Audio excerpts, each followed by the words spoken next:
നന്ദി കർത്താവെ, അനുഗ്രഹിക്കപ്പെട്ട നല്ല സമയത്തിനായ കർത്താവിനെ സ്തുതിക്കുന്നു. പരിശുദ്ധാത്മാവ് നൽകിയ വലിയ അവസരത്തിനായി ഞാൻ ദൈവത്തെ സ്തുതിക്കുന്നു. നമുക്ക് ഒരുമിച്ച് ഇന്ന് പ്രാർത്ഥനയോടെ തന്നെ ദൈവസന്നിധിയിൽ നിന്ന് മുന്നോട്ട് പോകാം. ഇത് അത്ഭുതത്തിൻ്റെ സമയമാണ്. ദൈവം നമുക്ക് വേണ്ടി ഒരുക്കിയിരിക്കുന്ന അസാധാരണമായ കാര്യങ്ങൾ നടക്കുന്ന സമയമാണ്. ഇന്ന് പ്രാർത്ഥനയോടെ വിശ്വാസത്തോടെ നമുക്ക് ദൈവസന്നിധിയിൽ മുന്നോട്ട് പോകാം. കർത്താവ് നമുക്ക് വേണ്ടി വലിയ കാര്യങ്ങളെ ചെയ്യുക തന്നെ ചെയ്യും. വൻ കാര്യങ്ങളെ കർത്താവ് നമുക്ക് വേണ്ടി പ്രവർത്തിക്കുക തന്നെ ചെയ്യും. കർത്താവിൻ്റെ കൃപയിൽ നമുക്ക് ആശ്രയിക്കാം. ഒരുമിച്ച് വിശ്വാസ പ്രഖ്യാപനങ്ങളെ ഏറ്റുപറഞ്ഞ് പ്രാർത്ഥിക്കാം. കാൽവരി ക്രൂശിൽ കർത്താവ് എൻ്റെ പാപത്തെയും എൻ്റെ ശാപത്തെയും തൻ്റെ ശരീരത്തിൽ വഹിച്ചതിനാൽ ഞാൻ നീതിമാനും അനുഗ്രഹിക്കപ്പെട്ടവനുമാണ്. യഹോവ എൻ്റെ ഇടയനാകുന്നു, എനിക്കൊന്നിനും മുട്ടുണ്ടാകത്തില്ല. എൻ്റെ സഹായം മനുഷ്യനല്ല, ആകാശത്തെയും ഭൂമിയും ഉണ്ടാക്കിയ ദൈവത്തിൽ നിന്ന് വരുന്നു. എൻ്റെ രോഗത്തെയും എൻ്റെ ദാരിദ്ര്യത്തെയും കർത്താവ് ക്രൂശിൽ തൻ്റെ ശരീരത്തിൽ വഹിച്ചതിനാൽ രോഗത്തിനോ രോഗശക്തിക്കോ രോഗത്തിൻ്റെ ദുരാത്മാവിനോ എൻ്റെ മേൽ അവകാശമില്ല. ഞാൻ ദിവ്യ ആരോഗ്യത്തോടെ ദീർഘായുസോടെ ഇരുന്ന് കർത്താവിനെ സ്തുതിക്കും. പാമ്പുകളെയും തേളുകളെയും ശത്രുവിൻ്റെ സകല ബലത്തെയും ചവിട്ടുവാൻ കർത്താവിൽ എനിക്ക് അധികാരമുണ്ട്. ഒരിക്കലും ഒരു ദോഷവും എനിക്ക് വരുത്തുകയില്ല. ഭൂലോകത്തിൻ്റെ അറ്റത്തോളം പോയി സകല സൃഷ്ടിയോടും ഇന്ന് സുവിശേഷം പ്രസംഗിപ്പാനും രോഗികളെ ഇന്ന് സൗഖ്യമാക്കുവാനും ഭൂതങ്ങളെ ഇന്ന് പുറത്താക്കുവാനും അത്ഭുതങ്ങൾ അടയാളങ്ങൾ എന്നിലൂടെ വരുവാൻ കർത്താവ് എന്നെ അഭിഷേകം ചെയ്തിരിക്കുന്നു. ആമേൻ. കർത്താവിൻ്റെ ശ്രേഷ്ഠകരമായ അഭിഷേകത്തിനായി ഞാൻ ദൈവത്തെ സ്തുതിക്കുന്നു. കർത്താവിൽ ഇത് അത്ഭുതത്തിൻ്റെ സമയമാണ്. പരിശുദ്ധാത്മാവിൻ്റെ ഏറ്റവും വലിയ കൃപയ്ക്കായ ദൈവത്തെ ഞാൻ സ്തുതിക്കുന്നു. ദൈവം നമുക്ക് വേണ്ടി എല്ലാ നന്മകളെയും ദൈവം തന്നിരിക്കുന്നല്ലോ. ഇന്ന് നമുക്ക് പ്രാർത്ഥിക്കാം. ഒരുമിച്ച് വിശ്വാസത്തോടെ ദൈവസന്നിധിയിൽ മുന്നോട്ട് പോകാം. കർത്താവ് നമ്മുടെ ജീവിതത്തിൽ പുതിയ നന്മകളാൽ നിറയ്ക്കുക തന്നെ ചെയ്യും. പരിശുദ്ധാത്മാവ് നമുക്ക് വേണ്ടി വലിയ കാര്യങ്ങളെ ചെയ്യും. ആമേൻ. ഇന്നത്തെ അനുഗ്രഹത്തിനുള്ളൊരു വാക്ക് ഞാൻ വായിക്കാം. മത്തായിയുടെ സുവിശേഷം 12-ാം അധ്യായത്തിൻ്റെ 1 മുതൽ വാക്യത്തിൽ ഇങ്ങനെ പറഞ്ഞേക്കുന്നത്: ആ കാലത്ത് യേശു ശബ്ബത്തിൽ വിളവ് ഭൂമിയിലൂടെ കടന്നുപോയി. അവൻ്റെ ശിഷ്യന്മാർ വിശന്നിട്ട് കതിർ പറിച്ച് തിന്നു തുടങ്ങി.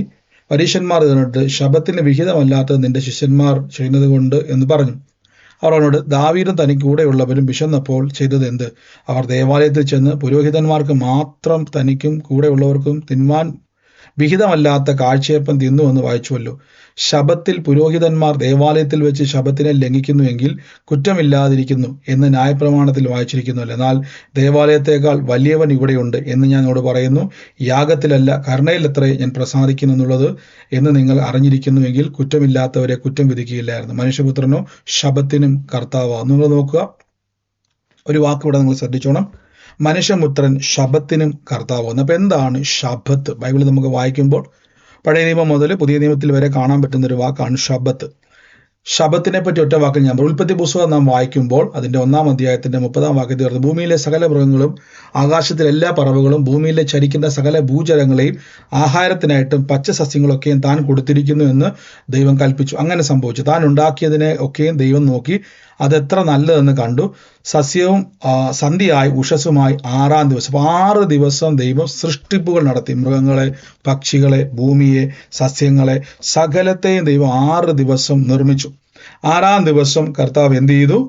6-ാം ദിവസം കർത്താവ് ഈ വചനത്തിൽ പറഞ്ഞതുപോലെ ഇത് നോക്കിക്കണ്ടു. എത്ര മനോഹരമെന്ന് കർത്താവ് അതിനെ നോക്കിക്കണ്ടു. ഇനി നോക്കിക്കോണേ, തമ്പുരാൻ അതിനെ നോക്കിക്കണ്ടതിന് ശേഷം 2-ാമത്തെ വാക്യം: അങ്ങനെ ആകാശവും ഭൂമിയും അവയിലുള്ള സകല ചരാചരങ്ങളും തികഞ്ഞ് താൻ ചെയ്ത പ്രവൃത്തിയൊക്കെയും ദൈവം തീർത്ത ശേഷം, അടുത്ത വാക്ക് ശ്രദ്ധിച്ചോണം, താൻ പറഞ്ഞ പ്രവൃത്തി ചെയ്ത് തീർത്ത ശേഷം സകലവും താൻ സൃഷ്ടിച്ചുണ്ടാക്കിയ സകല പ്രവൃത്തിയിൽ നിന്നും അന്ന് നിവൃത്തിയായതുകൊണ്ട് ദൈവം 7-ാം ദിവസത്തെ അനുഗ്രഹിച്ചു ശുദ്ധീകരിച്ചു. അപ്പോൾ 6 ദിവസം വേല ചെയ്തു, 7-ാം ദിവസം വിശ്രമം. ഇതാണ് പിന്നീട് ശബ്ബത്തായി നമുക്കവിടെ കാണാൻ പറ്റുന്നത്. 6 ദിവസം വേല ചെയ്തതിനു ശേഷം 7-ാം ദിവസം യഹോവയുടെ സന്നിധിയിൽ വിശുദ്ധ ദിവസമായിട്ട് അനുഷ്ഠിക്കണം. അന്ന് നിങ്ങൾ എന്ത് ചെയ്യരുത്? ഒരു ജോലിക്കും പോകരുത്, ഒന്നും കഠിനമായതൊന്നും, ശരീരാഭ്യാസത്തിൽ ഒന്നും ചെയ്യരുത്. റെസ്റ്റ്. എവിടെ റെസ്റ്റ് ചെയ്യേണ്ടത്? ദൈവസന്നിധിയിൽ. നോക്കുക, ഇതൊരു സിമ്പലാണ്. എന്താ ഈ സിമ്പൽ എന്ന് ചോദിച്ചു കഴിഞ്ഞാൽ 6 ദിവസം ദൈവം സൃഷ്ടിച്ചു. അപ്പോൾ ഇതിൻ്റെ എല്ലാം പിന്നിൽ കർത്താവിൻ്റെ ഒരു കരമുണ്ട്. പ്രിയരെ, മറന്നു പോകരുത്. ആ 7-ാം ദിവസം ദൈവസന്നിധിയിലേക്ക് വരുമ്പോൾ ഒരു കാര്യം ഉറപ്പിച്ചോണേ, എൻ്റെ ദൈവം നമുക്കൊരു സൈൻ തരുവാണ്. ഇത്രത്തോളം ദൈവം എന്നെ നടത്തി. ഈ സകലത്തെ നിർമ്മിച്ച ദൈവത്തെ ആരാധിക്കുവാനാണ് ഞാനിവിടെ വന്നിരിക്കുന്നത്. എന്നാൽ ശബ്ബത്ത് പിന്നീട് യഹൂദന്മാരുടെ ഇടയിൽ ഭയങ്കരമായൊരു നിയമം പോലെ, പലപ്പോഴും നിങ്ങൾക്കറിയാം, പല വിശ്വാസങ്ങളും കാലം കഴിയുമ്പോഴേക്കും നിയമങ്ങളായി മാറും. ഇന്നത് ചെയ്യണം, ഇങ്ങനെ പ്രാർത്ഥിക്കണം, ഇതുപോലെ ചെയ്യണം. ചിലർ പറയാറില്ല, ഈ മുട്ടുകുത്തിയിരുന്ന് പ്രാർത്ഥിക്കുന്ന ഒരിക്കലും നിയമമല്ല, ഒരിക്കലും ആരെയും അടിച്ചേൽപ്പിക്കേണ്ടതല്ല, ഒരു ബൈബിൾ ക്രമമല്ല. ചില വ്യക്തികൾക്ക് അങ്ങനെ ദൈവസന്നിധിയിൽ മുട്ടുകുത്തിയിരുന്ന് പ്രാർത്ഥിക്കുവാൻ നിയോഗങ്ങളോ പ്രേരണകളോ ഉണ്ടാകാറുണ്ട്. ചിലർ അങ്ങനെ ഇരുന്ന് പ്രാർത്ഥിക്കാറുണ്ട്. പക്ഷെ ഒരിക്കലും നിയമമല്ല. അതിൻ്റെ കാരണം ചിലർക്ക് മുട്ടുകുത്തിയിരിക്കാൻ പറ്റാത്തവരുണ്ട്. അപ്പോൾ അവർ പറയുകയാണ്, അയ്യോ എനിക്ക് മുട്ടുകുത്തി പ്രാർത്ഥിച്ചാലേ ഉള്ളൂ എന്നിത് പറയാൻ കാരണം പല നിയോഗങ്ങളും പല ആൾക്കാരും നിയമങ്ങളാക്കി മാറ്റി. അതേപോലെ മത്തായിയുടെ സുവിശേഷത്തിൽ യേശുക്രിസ്തു എന്ത് ചെയ്തു? കർത്താവിൻ്റെ ശിഷ്യന്മാർ ശബത്തിൽ അവർക്ക് വിശന്നപ്പോൾ അവര് ആഹാരം, അതായത് അവിടെ കതിർ എന്ത് ചെയ്തു? പറിച്ചു തിന്നു. അവരുടെ ശിഷ്യന്മാർ വിശന്നിട്ട് കതിർ പറിച്ചു തിന്നപ്പോൾ ഉടനെ അവർ പറയുകയാണ്, ഇത് കണ്ടിട്ട് ശബത്തിന് വിഹിതമല്ലാത്തതിൻ്റെ ശിഷ്യന്മാർ ചെയ്തു, അതുകൊണ്ട് ഇത് ഒരിക്കലും ശബത്തിൽ ചെയ്യാൻ പാടില്ല, എന്നാൽ എത്ര വിശന്നാലും ചെയ്യരുത് എന്നാണ് അതിൻ്റെ അർത്ഥം. അപ്പൊ കർത്താവ് കുറേ കാര്യം പറയും, ദാവീദിന്റെ കാലത്ത് നടന്ന കാര്യങ്ങളൊക്കെ പറഞ്ഞുകൊണ്ടിരിക്കുകയാണ്. എന്നാൽ തമ്പുരാൻ ഏറ്റവും ഒടുവിലൊരു വാക്യം പറയുന്നതാണ്, മനുഷ്യപുത്രനോ ശബത്തിനും കർത്താവാകുന്നു. യേശുവാരാണ്? ശബത്തിനും കർത്താവാണ്. കർത്താവ് എല്ലാത്തിൻ്റെ മീതെ കർത്തൃത്വം നടത്തുന്നയാളാണ്. അതിൻ്റെ അർത്ഥം ഈ ശബത്തും നിർമ്മിക്കപ്പെട്ടതാണ്. കർത്താവ് പറഞ്ഞേക്കുന്നത്, നിങ്ങൾ ആ വാക്ക് നോക്കിയേ, മുളക് നോക്കിയേ, ഈ ദേവാലയത്തിൽ പുരോഹിതൻ മാത്രമല്ല, ദൈവത്തിൻ്റെ സന്നിധിയിൽ നോക്കിയേ, ശബത്തിനേക്കാൾ വലിയവൻ, ദേവാലയത്തേക്കാൾ വലിയവൻ. 6-ാം വാക്യം കണ്ടോ? മത്തായിയുടെ സുവിശേഷം 12:6, ഉൽപ്പത്തി 1 അവസാനവും ഉൽപ്പത്തി 12 ആദ്യവും ഞാൻ പറഞ്ഞത് കേട്ടോ. നോക്കി 6-ാം വാക്യത്തിൽ പറയുന്നു, എന്നാൽ ദേവാലയത്തെക്കാൾ വലിയവൻ ഇവിടെയുണ്ട് എന്ന് ഞങ്ങളോട് പറയുന്നു. അപ്പൊ ആരാണ് ദേവാലയത്തെ വലിയവൻ? യേശുവാണ്. അപ്പൊ കർത്താവ് പറയുകയാണ്, ഞാൻ ശബത്തിനും കർത്താവ്. അപ്പം സകലത്വവും സൃഷ്ടിച്ച ദൈവത്തിന്റെ സന്നിധിയിലായിരിക്കുമ്പോൾ സ്വസ്ഥതയോടെ നിങ്ങൾ ഇരുന്ന് പറയണം, എൻ്റെ ദൈവമാണ് ഇതെല്ലാം നിർമ്മിച്ചത്, അതുകൊണ്ട് എൻ്റെ ദൈവം എനിക്ക് വേണ്ടി ഇനി എന്തൊക്കെയാണ് എനിക്ക് ആവശ്യമുള്ളത് അതൊക്കെ നിർമ്മിച്ചു തരും. അതാണ് ശബത്ത്, സമാധാനം, സ്വസ്ഥത. വാക്കുകൊണ്ടോ സ്വസ്ഥത. ഉൽപ്പത്തി പുസ്തകം 12 കണ്ടോ? താൻ ചെയ്ത പ്രവൃത്തിയൊക്കെയും, 2-ാം വാക്യമാണ് ഉൽപ്പത്തി 12:2 പറയും, താൻ ചെയ്ത പ്രവൃത്തിയൊക്കെയും ദൈവം തീർത്ത ശേഷം താൻ ചെയ്ത സകല പ്രവൃത്തിയിലും 7-ാം ദിവസം നിവൃത്തിയായി താൻ സ്വസ്ഥനായിരുന്നു. നോക്കിക്കേ, അപ്പം 7-ാം ദിവസം ദൈവം അനുഗ്രഹിച്ചു. 6 ദിവസം താൻ പ്രവർത്തിച്ചു, 7-ാം ദിവസം താൻ നമുക്ക് വേണ്ടി എല്ലാം സൃഷ്ടിച്ചു, നമുക്ക് വേണ്ടതെല്ലാം നിർമ്മിച്ചു. അപ്പോൾ ഈ ദൈവത്തെയാണ് നാം ആരാധിക്കുന്നത്, നമുക്ക് വേണ്ടി എല്ലാം സൃഷ്ടിച്ച ദൈവം. അങ്ങനെയെങ്കിൽ ഇന്ന് ഇരുന്നു കൊണ്ട് സ്വസ്ഥമായിട്ട്, നമുക്ക് ആഴ്ചയിൽ ഒന്നല്ല ഇപ്പോൾ ശബത്തുള്ളത്, ദിവസവും നമ്മൾ ആ സമാധാനത്തിലാണ്, ആ സ്വസ്ഥതയിൽ, ആ റെസ്റ്റിൻ്റെ. അതാണ് വചനത്തിൽ എബ്രായ ലേഖനം പറഞ്ഞ്, ഈ സ്വസ്ഥതയിലേക്ക് പ്രവേശിപ്പാനുള്ള വാഗ്ദത്തം ശേഷിച്ചിരിക്കാൻ ആർക്കെങ്കിലും ലഭിക്കാതെ പോയി എന്ന് വരാതിരിപ്പാൻ ഞാൻ ഭയപ്പെടുന്നു എന്ന് പൗലോസ് പറയാൻ കാരണം, നാമല്ലോ അവൻ്റെ സ്വസ്ഥതയിൽ പ്രവേശിച്ചിരിക്കുന്നത്. കണ്ടോ?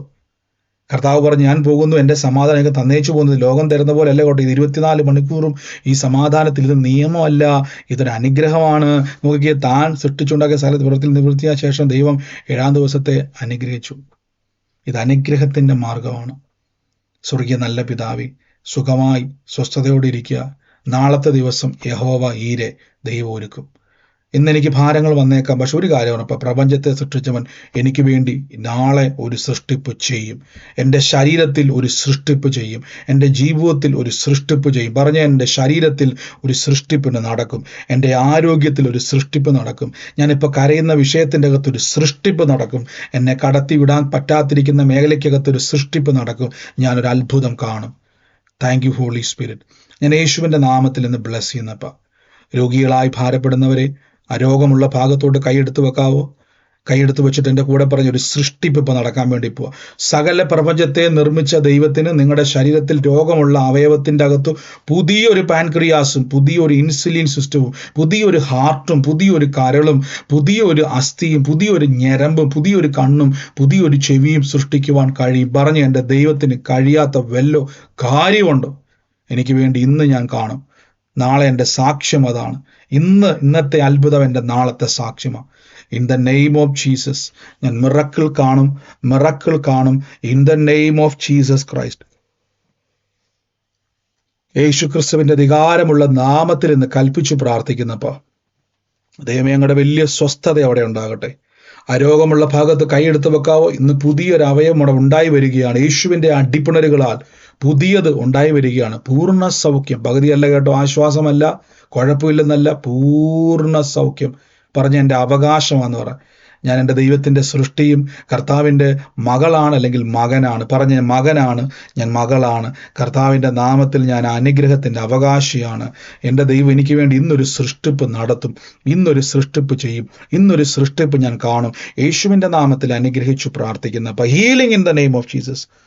ആ ബോഡിയിലുള്ള വേദന, രോഗം ഇപ്പോൾ പുറത്താക്കുന്നു. പൂർണ്ണ സൗഖ്യത്തെ കൽപ്പിച്ചാക്കുന്നു യേശുവിൻ്റെ അധികാരമുള്ള നാമത്തിൽ. രോഗികളുടെ മേൽ കൈവച്ചാൽ സൗഖ്യം വരുമല്ല. കൈയെടുത്ത് വെച്ച് ബോഡിയിൽ കൈവച്ച് ആ വേദനയുള്ള ഭാഗത്ത് കൈവച്ച് പൂർണ്ണ സൗഖ്യം സംഭവിക്കുന്നു, അത്ഭുത സൗഖ്യം സംഭവിക്കുന്നു, പൂർണ്ണ വിടുതൽ സംഭവിക്കുന്നു. അനുഗ്രഹിച്ചെന്ന് കൽപ്പിക്കുന്നപ്പ യേശുവിൻ്റെ അധികാരമുള്ള നാമത്തിൽ തന്നെ. Thank you Jesus Christ. അതിനുള്ളത് കർത്താവ് പറയുന്നത് മേഴ്സിയുടെ 2 തലമുറകളെ ദൈവം തൊടുക. മേഴ്സിയുടെ 2 തലമുറകളെ ദൈവം സ്പർശിക്കുക. അതിൽ ഒരാൾ മാർച്ച് മാസവുമായിട്ടൊരു ബന്ധം, ജനനം കർത്താവ് എന്നെ കാണിക്കുക. ഇന്ന് ഞാനതിനെ അനുഗ്രഹിച്ചു പ്രാർത്ഥിക്കുന്നപ്പോൾ കർത്താവ് ഞങ്ങളുടെ വലിയ പ്രവൃത്തി എന്ന് അവിടെ അങ്ങ് ചെയ്യുന്നല്ലോ, വലിയ പ്രവൃത്തി അങ്ങ് അയക്കുന്നല്ലോ. അതുപോലെ തന്നെ യേശുവിൻ്റെ നാമത്തിൽ സോനു എന്ന് പറയുന്ന ഒരു തലമുറയ്ക്ക് വേണ്ടി പ്രാർത്ഥിക്കുവാൻ ഉള്ളത്തിൽ കർത്താവ് പറയുക. ഞാൻ ആ മകനെ അനുഗ്രഹിക്കുന്നപ്പോൾ ആ വിഷയത്തിൻ്റെ അകത്ത് സാക്ഷ്യങ്ങൾ തുറന്നു വരട്ടെ. മകൻ്റെ ഭാവിയെ തുറന്ന് പ്രാർത്ഥിക്കുന്നു. പ്രതികൂലങ്ങൾ മാറട്ടെ. യേശുവേ നന്ദി കർത്താവേ. അതിനോടൊപ്പം തന്നെ ഒരു ഫ്രാൻസിസിൻ്റെ ഭവനത്തെ ദൈവം തൊടുക. ഞാൻ ഈ ഫ്രാൻസിസിന് വേണ്ടി പ്രാർത്ഥിക്കുമ്പം ആനി എന്ന് പറയുന്ന ഒരു പേരും കൂടെ കർത്താവ് എന്നെ കാണിക്കുക. ഇവർ 2 പേരുടെയും മേൽ കർത്താവിൻ്റെ ഒരു പ്രവൃത്തി വെളിപ്പെടുക. പ്രതിസന്ധികൾക്കകത്തുനിന്ന് ഫ്രാൻസിസിൻ്റെ ഭവനം പുറത്ത് വരും കേട്ടോ. ലോർഡ് ജീസസ് ക്രൈസ്റ്റ്, ഞാനെന്ന് ബ്ലസ് ചെയ്യുന്നപ്പാ. നന്മയുണ്ടാകുന്നല്ലോ, അതിശയകരമായ പ്രവൃത്തി ഉണ്ടാകുന്നല്ലോ, ദൈവത്തിൻ്റെ ജ്ഞാനം അവിടെ ഉണ്ടാകുന്നല്ലോ. അപ്പം പിതാവെ ഞാനിന്ന് ബ്ലസ് ചെയ്യുന്നപ്പം mighty name of Jesus Christ, യേശുവിൻ്റെ അധികാരമുള്ള നാമത്തിൽ. Thank you Holy spirit.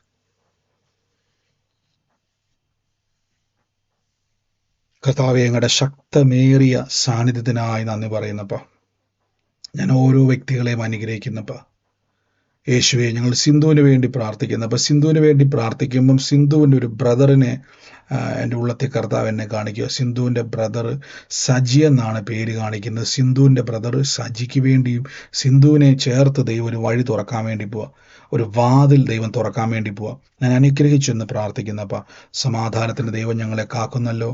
യേശുവിൻ്റെ നാമത്തിൽ തന്നെ ആമേൻ. ഗോഡ് ബ്ലസ് യു സഹോദരങ്ങളെ. അനേകർ അനുഗ്രഹത്തിനായിട്ട് ഈ വചനം ഷെയർ ചെയ്ത് കൊടുക്കുക. നമുക്ക് നാളെ വീണ്ടും സൂം പ്രെയർ, എല്ലാ ദിവസവും ഇന്ത്യൻ സമയം 9 മണിക്ക് സൂമിൽ പ്രാർത്ഥന നടക്കുന്നു. ഡിസ്ക്രിപ്ഷനിൽ എൻ്റെ പ്രെയർ ലിങ്ക് ഉണ്ട്, അതിൽ പങ്കുചേരുക. യേശുവിൻ്റെ നാമത്തിൽ തന്നെ ആമേൻ.